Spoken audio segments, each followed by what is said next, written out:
Shalom, selamat bertemu lagi. Hari ini kita akan belajar tentang otoritas. Lagi sekali belajar tentang otoritas. Nah, seringkali kita membayangkan otoritas itu sebuah power, sebuah kekuasaan. Sebetulnya iya, tapi cara kerja otoritas itu simple, sederhana sekali. Kita lihat di alam semesta, universe ini. Bayangkan kalau di universe, di alam semesta ini tidak ada otoritas. Coba kita merenung sebentar. Apa yang terjadi di dalam dunia ini kalau tidak ada otoritas? Ya, jangan bicara tentang manusianya, tentang nature, tentang alam ini. Apa yang terjadi kalau di dunia ini, alam semesta ini nggak ada otoritas? Jawabannya chaos. Kacau, jungkir balik, tabrakan semuanya itu. Karena mereka berjalan maunya sendiri. Ya, pohon-pohon, tumbuhan, rumput, binatang, wah seenaknya. Planet-planet, bintang-bintang, semau-maunya sendiri. Bayangkan. Nah, simpelnya, sederhananya begini. Otoritas yang membuat alam semesta bisa balance, bisa seimbang. Ini tujuannya. Jadi otoritas itu diperlukan di dalam kehidupan ini supaya ada keseimbangan, ada balance. Saudara-saudara dikasihi Tuhan, di dalam segala hal dalam hidup ini ternyata keseimbangan itu mutlak, yang absolut, termasuk kesehatan kita. Nah, kalau kita mau merenungkan, kenapa sih orang bisa sakit? Ya, dengar ini. Kenapa orang bisa sakit? Karena metabolisme tubuhnya tidak balance, tidak seimbang. Maka itu kalau ada orang sakit, dokter biasanya berkata, "Oh, saudara kelebihan gula. Oh, saudara kelebihan kolesterol." Padahal ada kolesterol baik, gula juga dipentingkan untuk tubuh kita. Tapi karena tidak balance, maka itu jadi sakit. Kenapa asam lambung naik? Ya, sehingga ada orang kena GERD, ya, asam lambung naik karena nggak balance. Asam lambung itu penting untuk kehidupan kita. Karena kalau nggak ada asam lambung, kita nggak bisa mencerna semua makanan yang masuk. Jadi, apa yang Tuhan buat atas hidup kita itu balance. Tapi dirusak ketika otoritas itu dilawan. Contoh istirahat, itu peraturan Tuhan, harus cukup, harus balance antara istirahat kita dan jam kerja kita. Ya, makanan yang masuk dengan yang dikeluarkan harus lewat exercise, olahraga, itu harus balance semuanya. Maka itu kata ya, terlalu manis, terlalu asin, terlalu ini, terlalu itu menunjukkan nggak ada keseimbangan, over. Ya, kenapa ada istilah overdoses? Ya, kelebihan dosisnya itu nggak balance, maka itu hidup ini jadi rusak. Nah, saudara yang dikasihi Tuhan, bersyukur ada otoritas, dan kita semuanya tahu satu-satunya sumber otoritas, ya, satu-satunya sumber otoritas adalah Tuhan kita. Nah, disebut ya omnipotent, yang maha kuasa, yang absolut, itu Tuhan kita. Karena Dia itu sumbernya otoritas. Dan ini luar biasa. Bersyukur kepada Tuhan bahwa otoritas itu penting. Maka itu, kalau alam semesta ini tidak ada otoritas, saudara, chaos, kacau, wah, jungkir balik, tabrakan, cuaca juga, ya, alam ini, aduh, musimnya tidak teratur, nggak ada keseimbangan. Maka itu penting sekali. Nah, sekarang kita bertanya, sebelum saya mengerti firman Tuhan ini, saya selalu berpikir, berkata waktu itu, ya, otoritas dari Tuhan, karena itu sumbernya, langsung datangnya ke pemerintah. Maka itu ada presiden, ada raja, ada prime minister, tergantung masing-masing negara menganut paham politik apa. Saya pikir begitu, dari Tuhan langsung kepada pemerintah. Ternyata salah. Tidak. Alkitab ini adalah kebenaran, satu-satunya buku yang mengajarkan kepada kita tentang segala hal. Lagi sekali, Alkitab adalah satu-satunya buku yang mengajarkan tentang hidup manusia untuk segala hal yang kita perlukan. Ini dia firman Tuhan ini. Nah, ini yang kita temukan. 1 Korintus 11 ayat yang ketiga. Oke, 1 Korintus 11 ayat yang ketiga. Ini pusatnya, ini turunnya otoritas. Saya ulangi, dari surga, dari Tuhan kita, the omnipotent one, ya, yang maha kuasa itu ternyata turunnya bukan kepada pemerintah, tapi kepada siapa? 1 Korintus 11 ayat 3. Begini kata Tuhan, tetapi aku mau supaya kamu mengetahui hal ini. Saya ulangi, ini prinsip yang luar biasa.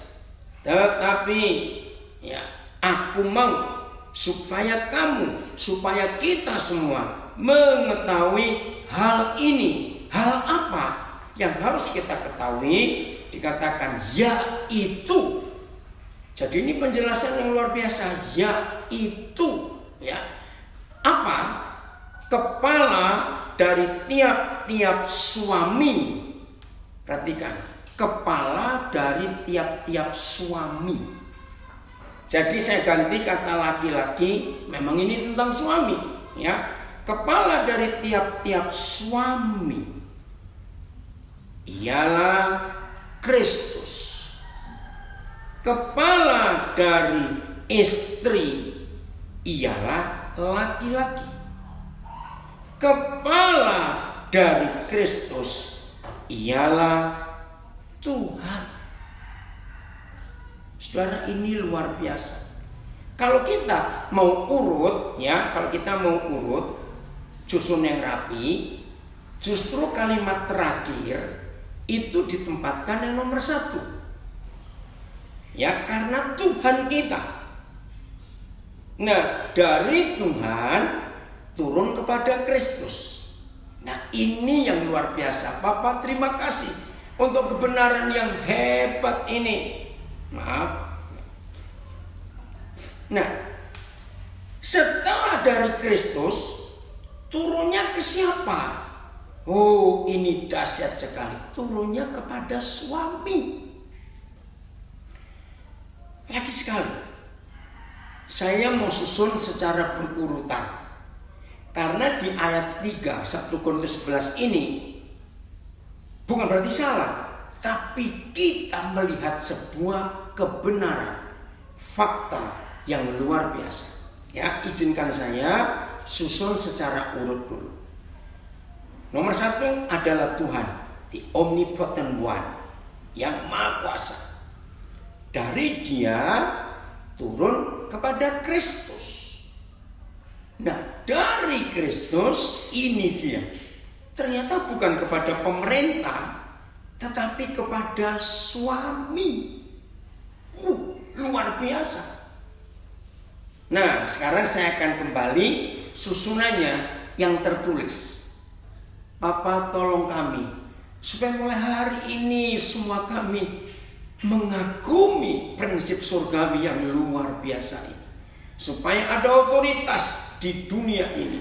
Ada otoritas yang terjadi di hidup kami dan keluarga kami. Ada otoritas di komunitas kami, in the society. Dalam nama Yesus kami mau belajar ini. Amin. Saudara, kita tahu satu-satunya buku yang disebut kebenaran, the truth. Tidak ada buku lain di dunia ini yang disebut kebenaran kecuali Alkitab. Ini kebenaran. Maka itu begini kata kebenaran ini. Ayo semua kita sadar. Saya akan baca susunan sesuai yang tertulis. Tadi saya baca susunan yang benar. Tuhan, Bapa di surga, Tuhan Yesus baru suami. Tapi lihat yang Alkitab tulis, yang kebenaran ini tulis.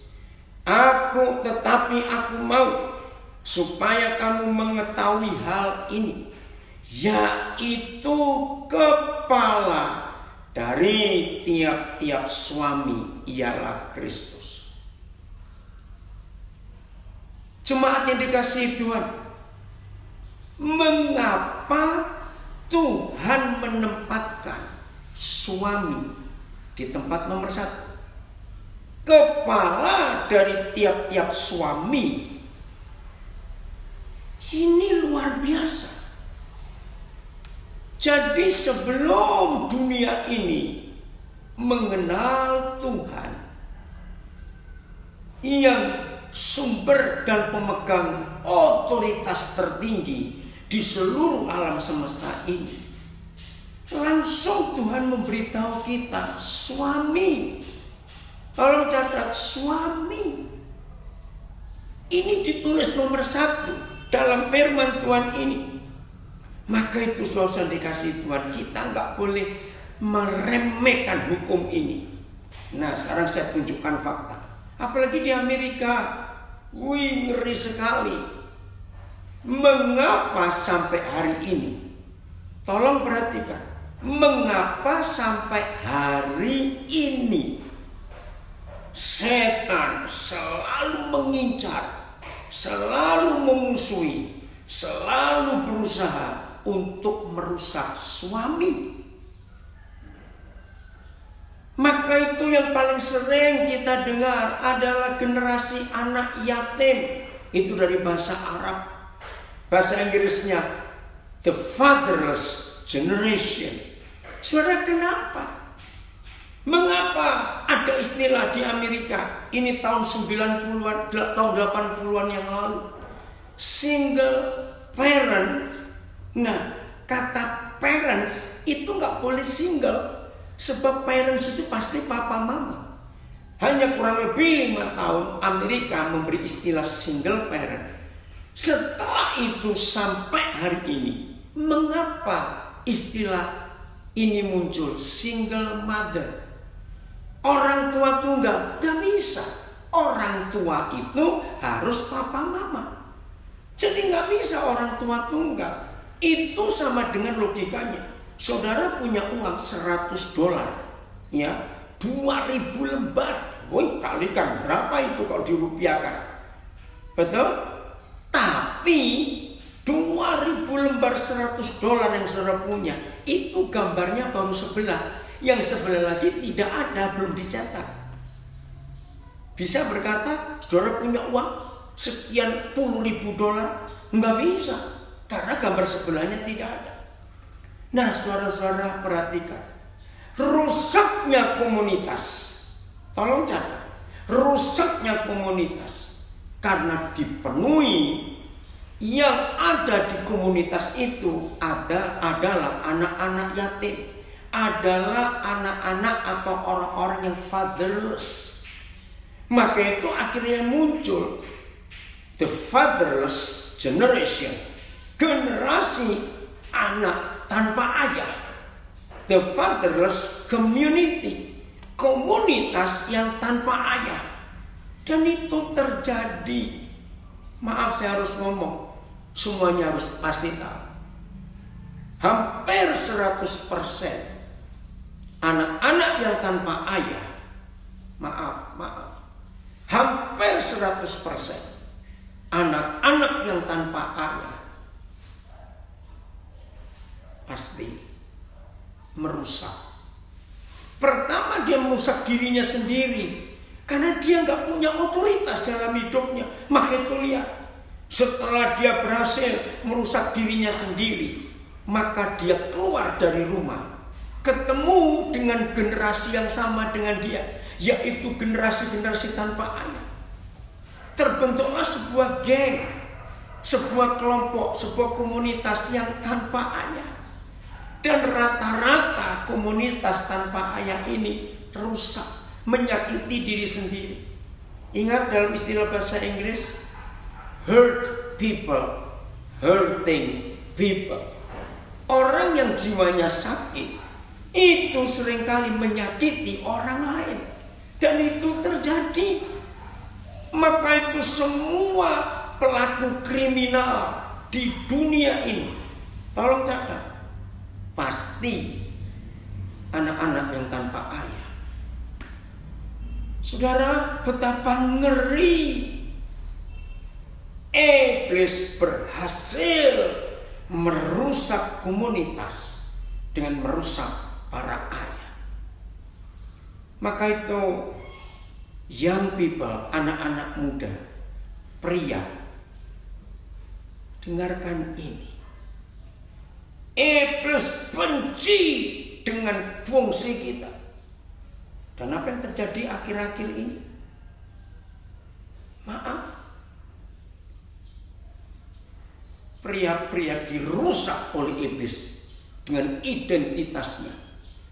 Lalu muncul kaum homo atau kaum gay.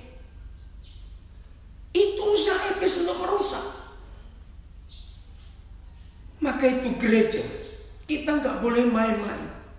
Tolong saya minta dalam nama Yesus. Jangan gereja hanya sekedar membuat Sunday service. Jangan gereja hanya sekedar membuat kebaktian. Ayo kita keluar, selamatkan generasi ini dengan memulihkan para ayah. Karena ini memegang otoritas. Maka itu ketika ini ditulis, nomor 1, suami ditulis dulu. Karena ini yang kelihatan. Orang gak bisa melihat Tuhan langsung. Dia Maha Kudus, the most holy one. Terus gimana cara masyarakat, komunitas itu melihat Tuhan?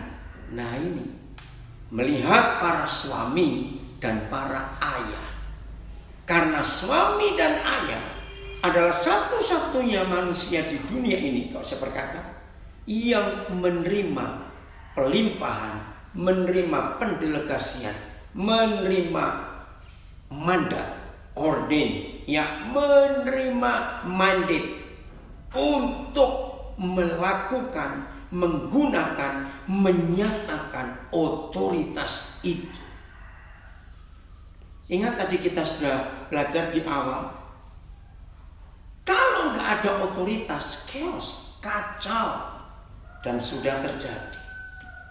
Ingat berapa minggu yang lalu Amerika terbakar, di mana-mana demo, terjadi riot. Kenapa? Pelakunya rata-rata adalah the fatherless generation, generasi yang tanpa ayah. Maka itu hari-hari ini, mari pria-pria, anak-anak muda lagi, pemuda-pemuda, suami-suami, ayah-ayah, jaga hidup ini.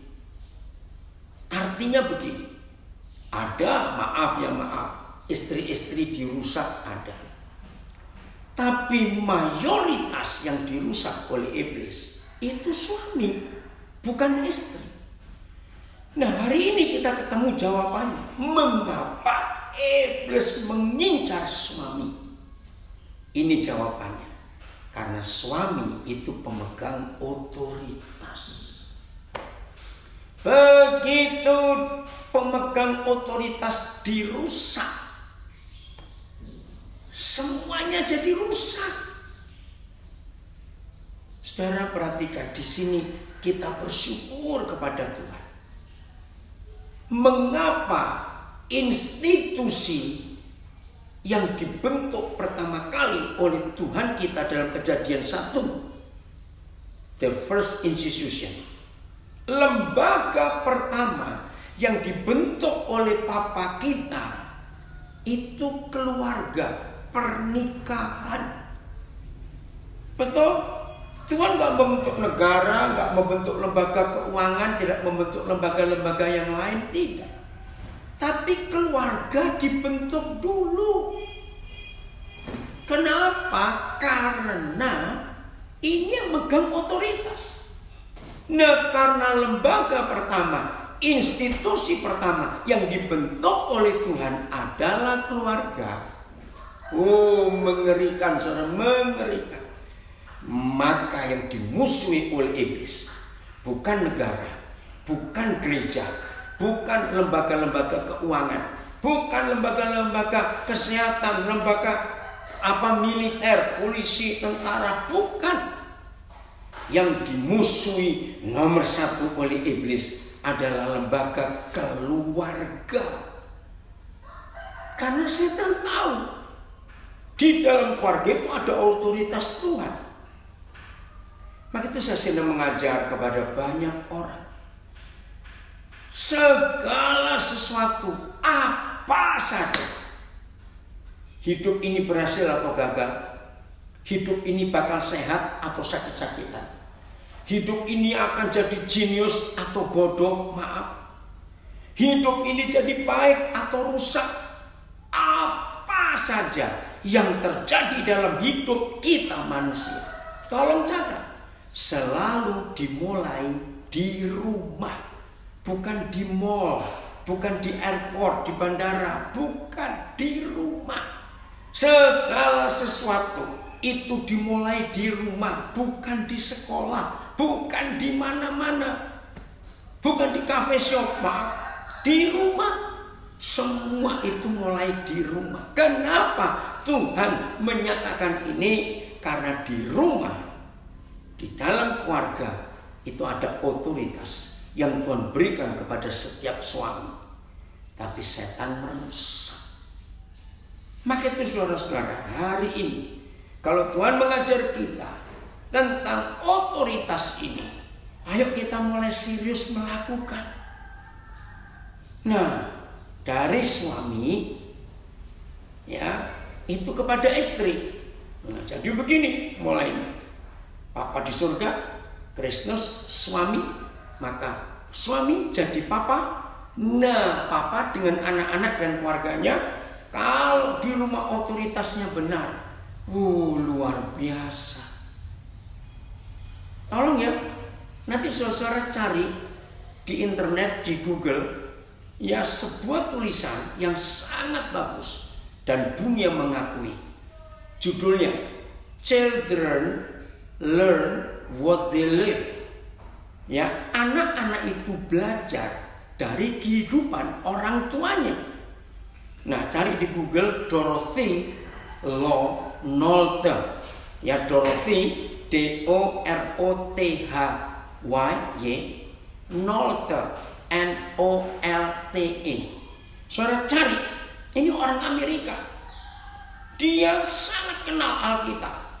Maka itu teori dia yang ditemukan tahun 70-an yang lalu itu masih relevan, masih up to date sampai hari ini.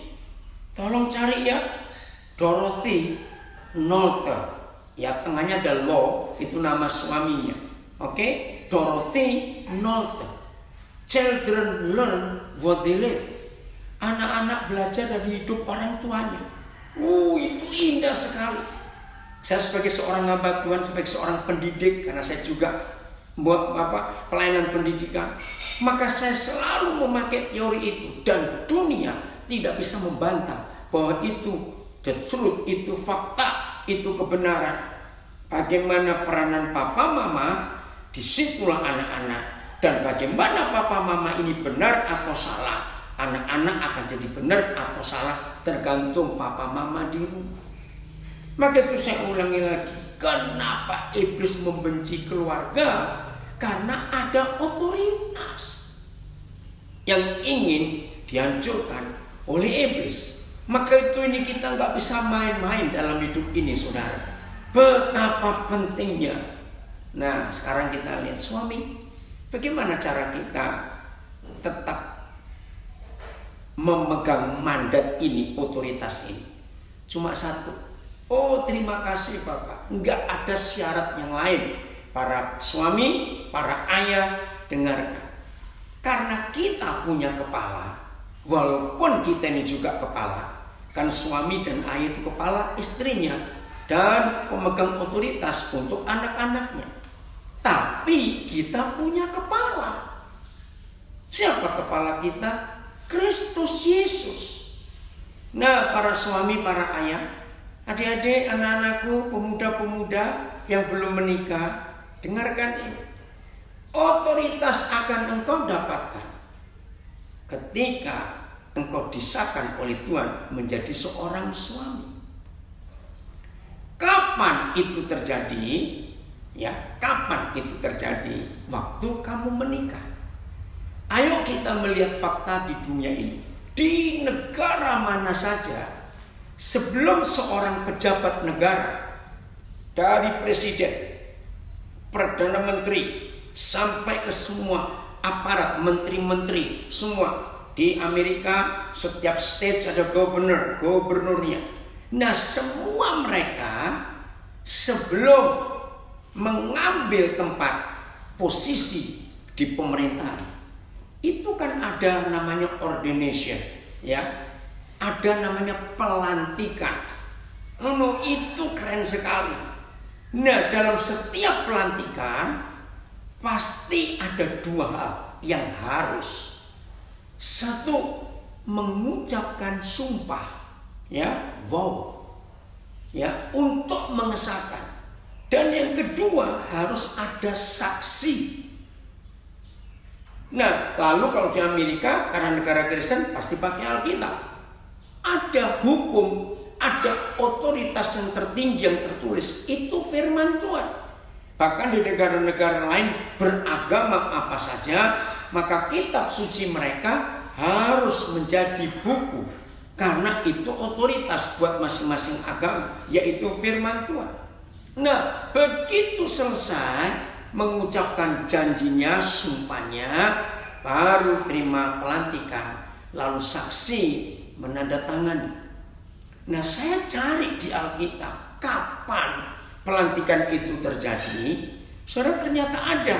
Kejadian 1 ayat 28. Ini luar biasa, ya. Kejadian 1 ayat 28. Saya akan baca. Tuhan memberkati mereka, lalu Tuhan berfirman kepada mereka, beranak cuculah dan seterusnya. Nah, tolong saudara cari di Alkitab bahasa-bahasa lain. Apalagi di Amerika ada banyak Alkitab terjemahan bahasa Inggris. Amerika negara satu-satunya di dunia yang terjemahan Alkitabnya paling banyak. Enggak pada berapa puluh, mungkin ratus sudah. Nah, kata Tuhan memberkati mereka, itu artinya Tuhan melantik mereka. Nah, ini pelantikannya. Kapan Tuhan melantik manusia? Karena Kejadian 1:28 itu bicara waktu Adam dan Hawa menikah. Jadi dilantik dulu, diorden dulu, diberi otoritas dulu. Nah, saya belum puas. Saya cari di Alkitab. Lalu saksinya mana? Untuk mereka menerima pelantikan itu, saksinya di mana? Ternyata ada di Malayaki 2 ayat 14. Ini luar biasa, saudara. Malayaki 2 ayat yang ke-14. Perhatikan firman ini. Dahsyat sekali Bapak kita itu, ya. Malayaki 2:14. Saudara, ada banyak ayat dalam Alkitab. Saya ulangi, ada banyak ayat dalam Alkitab yang memberitahu kita yang Maha Besar, yang Maha Kudus, Tuhan Yahweh semesta alam hadir menolong. Hadir, dia datang memberkati. Dia hadir menampakkan diri kepada Musa, kepada Samuel, kepada Daud, kepada Saulus, sampai dia menjadi Paulus. Itu Tuhan hadir menampakkan diri, memberkati, menyembuhkan, menolong, menghibur. Tapi tolong catat, hanya ada satu ayat, bukan dua, bukan tiga. Hanya ada satu ayat yang tertulis di kitab suci kita, di the truth ini, di kebenaran ini. Tuhan yang Maha Kudus, di Omnipotent One, itu hadir sebagai saksi. Saya kaget saudara waktu diberitahu ini. Maka itu saya sangat percaya. Kenapa iblis membenci suami, membenci ayah? supaya nggak ada otoritas di keluarga. Begitu keluarga-keluarga nggak ada otoritas, maka chaos, kacau, nggak ada balance, nggak ada keseimbangan. Dan saya ulangi, iblis sudah berhasil, oh Tuhan ampuni, mengacaukan semuanya itu. Maka itu ayo hari ini saudara kita menyadari betapa ngerinya hidup ini yang tanpa otoritas. Malaikat 2:14, begini kata Tuhan. Dan kamu bertanya, ini para imam ditegur Tuhan karena persembahan mereka nggak bisa diterima sebab najis persembahan mereka. Maka itu mereka protes. Oleh karena apa persembahan kami tidak engkau terima? Jawab Yahweh Tuhan, oleh sebab Yahweh telah menjadi saksi. Wih, ini satu-satunya ayat dalam seluruh Alkitab Tuhan hadir menjadi saksi. Ini satu-satunya. Tolong catat. Menjadi saksi untuk apa? Saya baca lagi ya. Dan kamu bertanya, oleh karena apa? Oleh sebab Yahweh telah menjadi saksi antara engkau dan istri masa mudamu yang kepadanya engkau telah tidak setia, padahal dialah teman sekutumu dan istri seperjanjian. Wow, saudara. Pertama kali saya baca ayat ini saya satu-satunya peristiwa Tuhan hadir di hidup manusia untuk menjadi saksi waktu kita menikah. Maka itu para hamba Tuhan, ya saya mau berkata ini. Sejak saya mengerti firman ini, oh satu-satunya hal yang paling penting dalam semua seremonial untuk holy matrimony, dalam semua acara pernikahan kudus, satu-satunya yang paling sakral, yang paling kudus, bukan waktu cincin dipasang, bukan waktu tangan gembala diletakkan di kepala mereka, bukan waktu membuka cadar, bukan. Satu-satunya yang paling penting dalam semua ritual pernikahan, ketika laki perempuan itu mengucapkan vow-nya, janjinya. Nah, janji yang diucapkan oleh dua orang laki perempuan itu yang akan dinilai oleh Bapa di surga. Ini dua orang janjinya benar atau asal bicara. Itu yang menentukan. Saudara, rahasia ini yang membukakan, menolong kita. Kenapa ada keluarga-keluarga Kristen? Kenapa waktu mereka menikah sudah benar di mata manusia, tapi rumah tangganya seperti neraka? Kenapa ada keluarga-keluarga pendeta, hamba Tuhan, majelis, hidupnya kacau, anak-anaknya aduh? Ternyata di sini jawabannya, saudara. Ketika dua orang itu menikah, mungkin dia tidak serius mengucapkan janji itu, sehingga ada celah yang iblis bisa masuk dalam pernikahan mereka. Ini mengerikan sekali. Nah, sejak itu, maaf saya berkata, setiap kali ada orang yang minta saya tolong layani, keluarga ini berantakan, keluarga itu hancur, keluarga ini begini, saya langsung tahu penyebabnya. Saya akan ajak mereka mundur jauh ke hari pernikahan mereka. Maaf loh, yang tahu cuma kamu dengan Tuhan, nggak ada orang lain tahu. Apakah waktu kalian menikah dulu janji itu benar atau tidak? Ini yang menyebabkan Tuhan ada di keluarga itu atau tidak. Semua ditentukan oleh janji dalam pernikahan itu. Maka itu saudara, satu-satunya agama di dunia, satu-satunya. Semua agama di dunia, saudara sebut agama apa saja, di dalam hukum agama mereka itu pasti ada peraturan dan hukum perkawinan, pernikahan ada.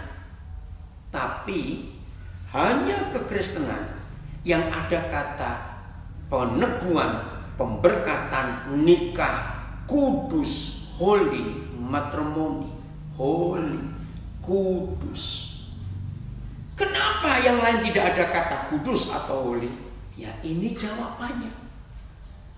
Karena dia hadir menjadi saksi, lalu suami diorden, suami laki-laki itu dilantik jadi suami. Nah, setiap orang yang punya predikat husband, ya, semua orang yang punya predikat suami, itu artinya dia menerima mandat.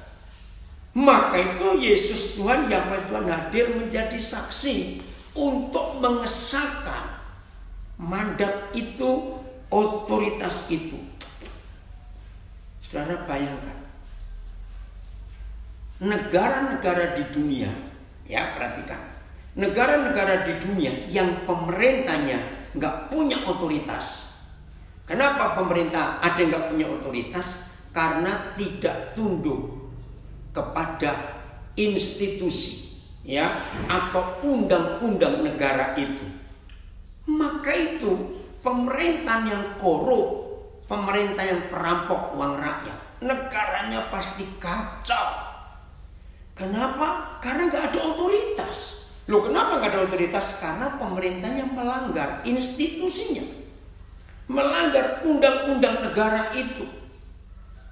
Ini yang kita harus tahu. Sama dengan keluarga. Kalau keluarga itu melanggar otoritas, dan yang melanggar nomor satu adalah pemegang otoritas itu, yaitu para suami. Maka itu para suami, setelah kita mengucapkan janji nikah kita, Tuhan melantik kita menjadi suami, husband. Itu artinya kita punya otoritas dari surga. Nah, terus kenapa Tuhan berkata pada istri, tunduklah? Ya, kenapa? Karena submit, kata submit, kata tunduk, itu bukan perempuan tunduk kepada laki-laki. Nah, ini kaum feminisme marah kepada Alkitab karena ada kata hai istri tunduklah pada suami. Mereka salah ngerti. Tidak disebut hai perempuan tunduklah kepada laki-laki. Tidak. Yang Tuhan katakan hai istri tunduklah kepada suami. Ini yang harus kita lakukan dalam hidup. Sama seperti sebuah negara. Kalau kepala negaranya, ya, head of the state, itu tunduk kepada institusi, tapi menteri-menterinya nggak tunduk kepada institusinya, negara itu chaos juga. Nah, para istri perhatikan, kalau istri bukan perempuan, maka itu saya belum katakan, laki-laki setelah mengucapkan janji nikah untuk tunduk kepada Tuhan Yesus, maka dia jadi suami, laki-laki itu. Begitu pula yang perempuan. Begitu perempuan mengucapkan janjinya dalam pernikahan akan tunduk kepada suaminya, maka surga melantik istri, melantik perempuan itu menjadi istri, wife. Nah, perempuan yang sudah menikah dilantik jadi istri, itu bukan perempuan secara umum. Dia terikat dengan hukum surga bahwa dia tunduk kepada pemegang otoritasnya. Maka itu ketika rumah tangga itu melanggar otoritas ini, suami maunya sendiri, istri maunya sendiri, anak-anak yang jadi korban, saudara. Anak-anak pusing, anak-anak bingung mau ikut yang mana. Nah, setelah iblis berhasil merusak suami, langsung iblis pun berhasil merusak para istri untuk tidak tunduk kepada institusi. Jadi para istri bukan berarti saudara diinjak suami. Hai suami, jangan menjajah istri. Salah. Sama seperti the head of state, kepala negara, tunduk kepada institusinya, lalu mengatur para menteri. Bukan berarti kepala negara itu menjajah menteri, tidak. Nah, begitu pula para menteri, kalau harus tunduk kepada kepala negaranya, bukan berarti mereka dijajah. Supaya ada kerjasama, supaya ada balance, lagi sekali keseimbangan. Maka itu bisa kacau negara-negara di dunia ini, karena masing-masing gak mau tunduk kepada institusi, kepada hukum, kepada undang-undang dan peraturan. Hancur semuanya, saudara. Ngerti ya? Nah, jadi bukan perempuan dijajah laki-laki, tidak. Istri tunduk kepada suami. Maaf, kita ingat peristiwa Lukas 10. Ada perwira centurion di Kapernaum yang budaknya sakit keras hampir mati. Di situ kita belajar. Perwira ini, centurion ini, begitu hormat dan tunduk kepada hukum, kepada institusinya. Maka itu ketika Yesus Tuhan sudah dekat rumahnya, dia berkata, nggak usah, aku nggak layak. Loh, terus ngapain? Cukup katakan satu kata saja. Saudara, di sini kita belajar perwira ini tunduk kepada konstitusi. Dia berkata begini, aku ini jenderal, aku ini centurion, aku punya anak buah, termasuk budakku yang sakit ini. Apapun yang aku perintahkan kepada mereka, tidak boleh mereka bantah, harus ikut. Tapi aku juga bawahan, karena di atasmu ada kaisar di Roma, yang aku harus tunduk. Nah, kalau aku nggak tunduk kepada kaisarku, maka aku pun nggak punya otoritas untuk memerintah anak buahku, karena aku akan dicopot dari jabatan ini. Itu contohnya Lukas 10 ayat 1 sampai 10. Jadi perwira ini dia tunduk pada konstitusi itu. Maka itu hidupnya luar biasa. Lalu kalau saudara baca Lukas 7 ya, ayat yang ke-9, Yesus berkata, setelah Tuhan Yesus mendengar pernyataan perwira itu, Lukas 7 ayat 9, dia berpaling bicara kepada orang banyak yang mengikuti di hari itu. Wow, iman sebesar ini belum pernah kita dapatkan sekalipun di antara orang Israel. Itu luar biasa, saudara. Jadi perwira ini begitu tunduk hormat kepada otoritas di atas dia, maka itu dia punya otoritas. Dan otoritas yang dia terima, dia mimpin prajurit, dia mimpin hambanya ini. Tapi seandainya dia tidak tunduk pada otoritas, maka dia pun gak punya wibawa dalam hidupnya. Nah, seperti itu. Maaf ya, papa mama yang rajin bertengkar, aduh maafkan saya, papa mama yang rajin bertengkar, di mata anak-anak nggak punya wibawa. Dengarkan kalimat ini suami istri. Tiap kali kita rajin bertengkar, maka di mata anak-anak kita rendah, kita diremehkan. Anak-anak nggak bisa respect dan hormat kepada kita. Kenapa? Kalau suami istri bertengkar, itu berarti dua orang ini tidak tunduk kepada otoritas di atasnya. Maaf, saya ulangi, kalau ada suami istri rajin bertengkar, berarti dua orang ini tidak tunduk kepada otoritas yang di atasnya. Suami maunya sendiri, istri maunya sendiri, hancur, chaos, kacau rumah tangga itu. Maka itu Alkitab, ya, saya nggak bisa menguraikan sekarang karena waktu. Tapi kita sudah sering dengar khotbah. Bagaimana peranan suami, bagaimana peranan istri. Jelas di Alkitab ditulisnya, ikuti itu. Maka itu kalau ada di antara kita mendengar berita, aduh keluarga A, aduh kacau, keluarga B, aduh mau cerai, misalnya, ayo kita datang kepada mereka, bukan didoakan, tapi ajak duduk, lalu bacakan institusi hukum-hukum perkawinan ini yang ada di institusi apa otoritas tertinggi, yaitu Alkitab. Harus begitu dalam hidup kita. Nah, ketika suami istri itu dibacakan, peraturan-peraturan pernikahan. Nah, kita periksa, kita ajak mereka jujur. Berarti suami mana yang kau langgar, istri mana yang kau langgar.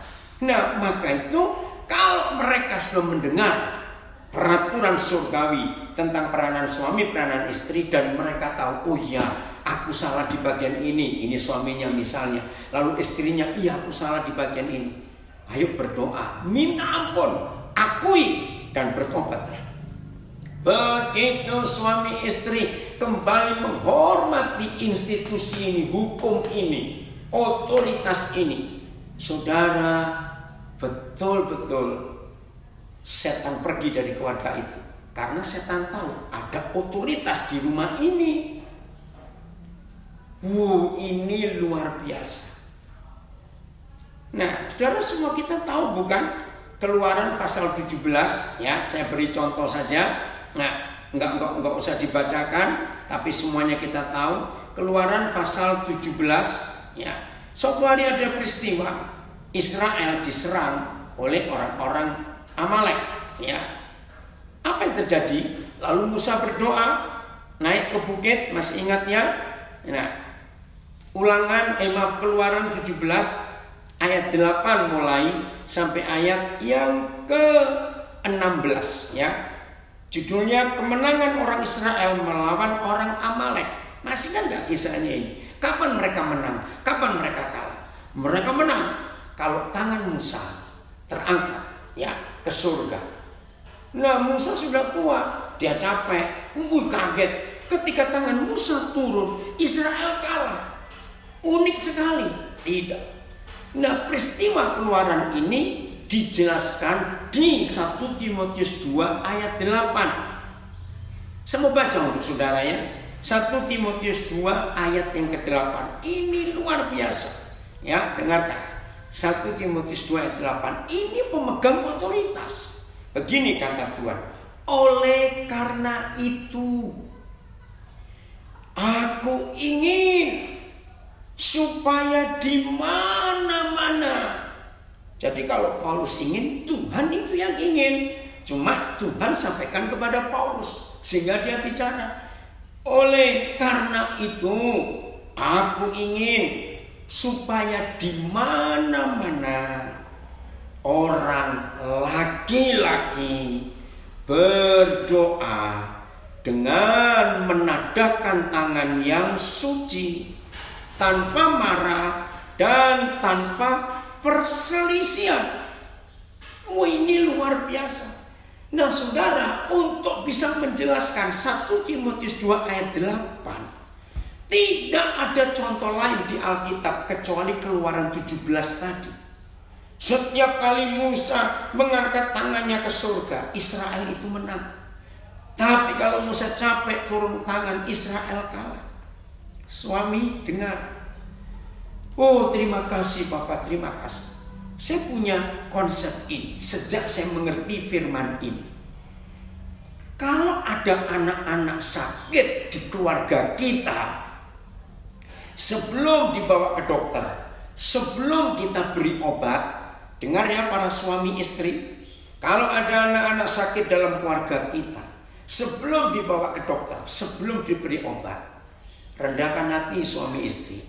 Pasti hubungan suami istri tidak beres. Kenapa? Setiap kali di rumah tangga kita tidak ada otoritas, tolong catat, setan pasti masuk. Karena setan tahu nggak ada otoritas dalam keluarga kita, serangan terjadi.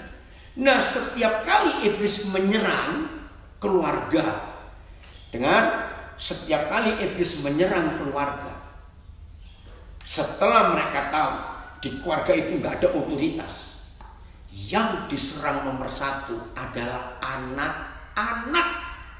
Tolong catat. Maka itu saya mengambil kesimpulan, pokoknya kalau ada anak-anak sakit diserang iblis, pemegang otoritasnya lagi kacau di rumah itu. Sama seperti Israel.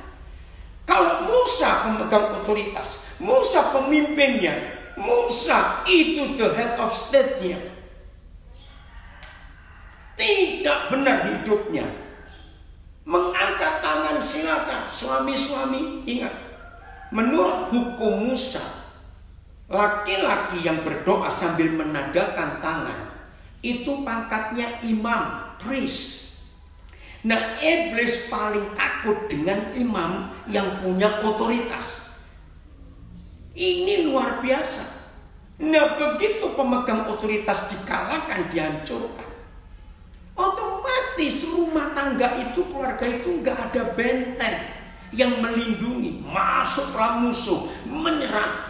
Dan lagi sekali diserang duluan adalah anak-anak. Maaf, sampai hari ini gereja seluruh dunia, tolong catat, sampai hari ini gereja seluruh dunia selalu mengatakan hal ini.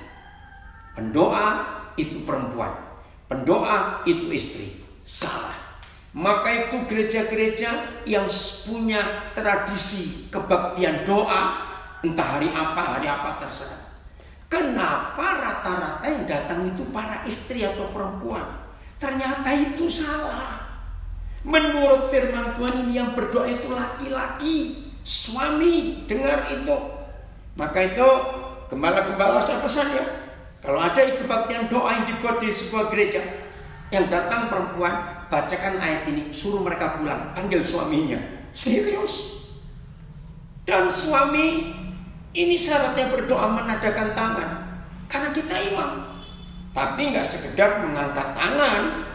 Ada dua syarat, tanpa marah dan tanpa perselisihan. Oke, saya beri contoh ini, tolong jawab. Suami istri nggak marah, nggak teriak-teriak mulutnya, enggak, cuma jengkel. Dengar ya, offended. Suami istri sedang jengkel, itu kan nggak marah, cuma jengkel. Saya tanya, jawab. Bisa nggak dua orang ini berdoa bersama kalau lagi jengkel? Mungkin saya berkata, oh Pak Gembala, saya nggak pernah jengkel kok. Loh, terus cuma gitu. Itu dia. Nggak ngomong jengkel tapi greget, saudara. Itu sudah membuat otoritas dalam keluarga kita hancur.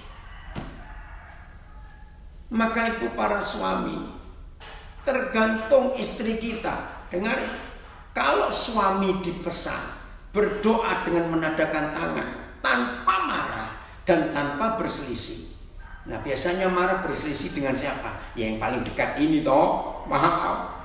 Maka itu suami istri, ayo ada perdamaian dalam hidup kita. Tiap hari suami istri murah dengan mengampuni.